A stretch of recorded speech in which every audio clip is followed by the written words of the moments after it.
ఏం కట్ చేస్తున్నారమ్మా? మార్కింగ్ చేస్తున్నారు. Blouse. Okay. Blouse body length ఎంత పెడుతున్నారమ్మా?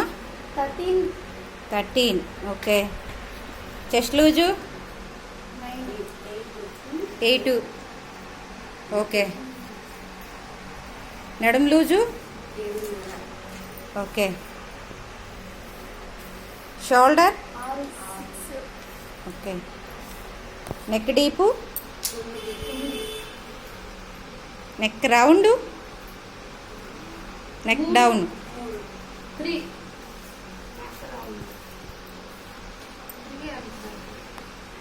Okay okay.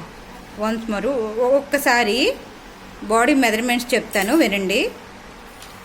బాడీ లెంత్, బ్యాక్కి body length 13, shoulder 6, neck deep 3 inches, neck down 9 inches, hem round 6 inches, chest loose 8 inches, నడుం loose 7.5 inches. ఓకేనా? టోటల్గా blouse measurements ఇది. ఓకేనా? ఓకే. మార్కింగ్ చేశారా? Cut చేయండి.